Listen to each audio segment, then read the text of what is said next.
ওং নমো ভগবতে বাসুদেবায়। শ্রীমদ্ গীতার ৬ষ্ঠ অধ্যায় ধ্যান যোগ। আজকে আমি ১৯ থেকে ২৩ এই ৫টি শ্লোক পাঠ করব।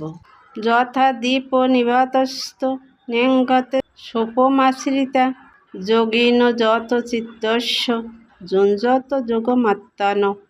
অনুবাদ: বায়ুশূন্য স্থানে দীপশিখা যেমন কম্পিত হয় না, চিত্তবৃত্তির নিরোধ অভ্যাসকারী যোগীর চিত্তও তেমনি ভাবে অবিচলিত থাকে।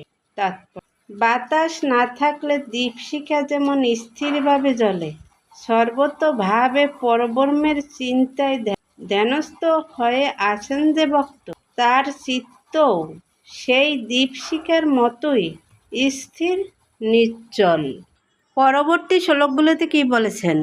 যত্র পরমতে চিত্তম নিরুদ্ধম যোগ সেবায়া যত্র চ এব আত্মানো আত্মানম পশ্যন্নে আত্মানি তুষ্যতি সুখম আত্মান্তিকম যত্ত বুদ্ধিগ্রহম অতীন্দ্রিয়ম বেত্তি যত্র ন স এবয়ম স্থিত চলতি তত্ত্বত যমলব্ধাশ্চ অপরম লাভম মন্যতে ন অধিকম ততঃ যস্মিন স্থিত ন দুঃখেন গুরুণপি বিচল্যতে তম বিদ্যাৎ দুঃখ সংযোগ বিয়োগম যোগ সঙ্গীতম।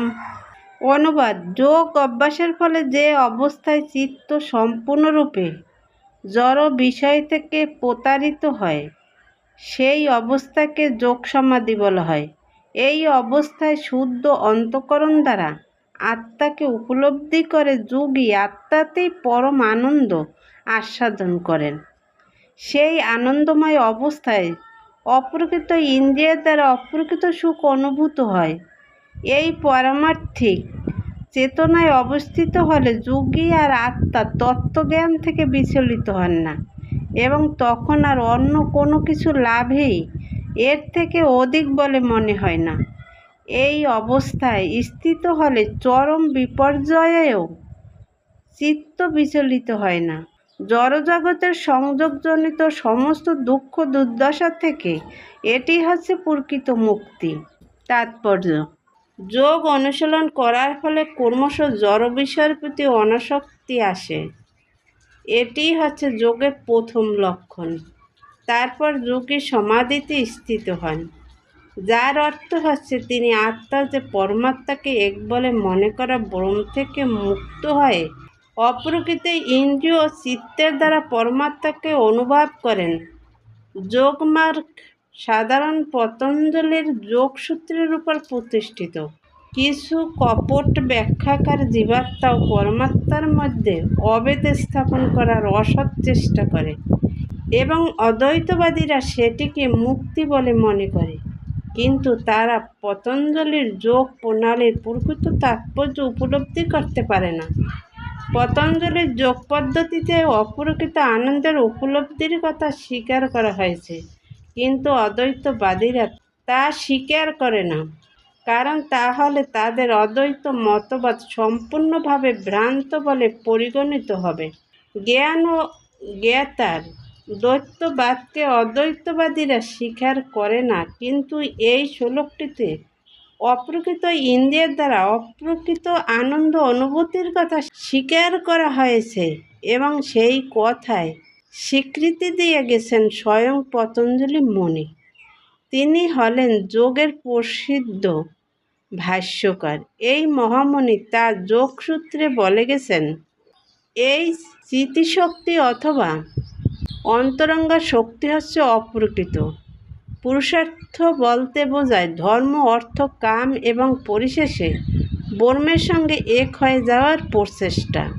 ব্রহ্মের সঙ্গে একীভূত হওয়াকে অদ্বৈতবাদীরা বলেন কৈবল্য, কিন্তু পতঞ্জলি বলেছেন যে এই কৈবল্য হচ্ছে সেই দিব্য অন্তরঙ্গা শক্তি যার দ্বারা জীব তার স্বরূপ উপলব্ধি করতে পারে। এই অধ্যায় বর্ণিত যোগ পদ্ধতিতে সমাধি দুই রকমের: সপ্রজ্ঞাত সমাধি ও অসম্প্রজ্ঞাত সমাধি। নানা রকম দার্শনিক অন্বেষণের দ্বারা অপ্রকৃত স্থিতিকে বলা হয় সম্প্রঘাত সমাধি। আর অসম্প্রঘাত সমাধিতে কোনো রকম জড় বিষয়ানন্দ ভোগের সম্বন্ধ থাকে না, কারণ এই স্থিতিতে তিনি সব রকম ইন্দ্রিয় জাত সুখের অতীত। এই চিন্ময় স্বরূপে অধিষ্ঠিত যোগী কখনোই কোনো কিছুর দ্বারা বিচলিত হন না। যোগী যদি এই স্তরে উন্নীত না হতে পারেন, তাহলে বুঝতে হবে যে তার যোগ সাধনা সফল হয়নি। মৈথুন ও মদ্যপানে আসক্ত হয়ে যে নিজেকে যোগী বলে, সে উপহাসের পাত্র। এমনকি যে যোগী যৌগিক সিদ্ধির প্রতি আকৃষ্ট, সেও যথার্থ যোগী নয়। যোগী যদি যোগের আনুষঙ্গিক উপলব্ধির প্রতি আকৃষ্ট থাকে, তবে সে যোগের যথার্থ সিদ্ধি লাভ করতে পারে না। সেই কথা এই শ্লোকে বলা হয়েছে। তাই যারা যোগ ব্যায়ামের কসরত দেখায় অথবা তাদের সিদ্ধি প্রদর্শন করে ম্যাজিক দেখায়, তারা যোগের অপব্যবহার করছে। তাদের বোঝা উচিত যে তাদের যোগ সাধনার সমস্ত প্রচেষ্টাই ব্যর্থ হয়েছে। এই যুগে যোগ সাধনার শ্রেষ্ঠ পন্থা হচ্ছে কৃষ্ণ ভাবনা, এবং এই যোগ সাধনা ব্যর্থ হয় না। ভগবত ভক্তি সাধন করবার মাধ্যমে ভক্ত যে অপ্রকৃত আনন্দ আস্বাদন করে, তার ফলে তিনি আর কোনো রকম জড় সুখভোগ করার আকাঙ্ক্ষা করেন না। সঠতাপূর্ণ এই কলিযুগে হঠযোগ, ধ্যানযোগ ও জ্ঞানযোগ অনুশীলনের পথে অনেক বাধা বিপত্তি আছে, কিন্তু কর্মযোগ অথবা ভক্তিযোগ অনুশীলনে তেমন কোনো অসুবিধা নেই। যতক্ষণ এই জড় দেহটি আছে, ততক্ষণ আহার, নিদ্রা, ভয়, মৈথুন আদি জড়দেহের চাহিদাগুলিও মেটাতে হবে।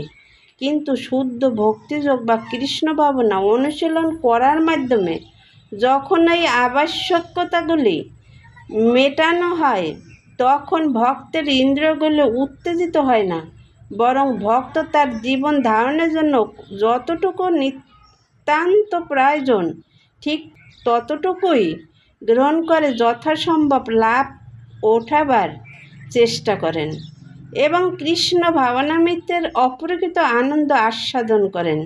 তিনি দুর্ঘটনা, রোগ, অভাব, এমনকি অতি নিকট আত্মীয়ের মৃত্যু আদি প্রাসঙ্গিক ঘটনাতেও নির্বিকার থাকেন। কিন্তু কৃষ্ণ ভাবনাময় ভগবত ভক্তি সাধনের ব্যাপারে তিনি সম্পূর্ণ সজাগ। কোনো দুর্ঘটনাই তাকে কর্তব্যচ্যুত করতে পারে না। ভগবদ গীতাতে বলা হয়েছে, তিনি এই সমস্ত প্রাসঙ্গিক ঘটনাগুলিকে সহ্য করেন, কারণ তিনি ভালো মতেই জানেন যে এইগুলি অনিত্য, এইগুলি আসবে ও যাবে। তাই তার কর্তব্যকর্ম কখনোই এদের দ্বারা প্রভাবিত হয় না। এভাবেই তিনি যোগের পরম সিদ্ধি লাভ করেন। জয় গীতা। হরে কৃষ্ণ। রাধে রাধে।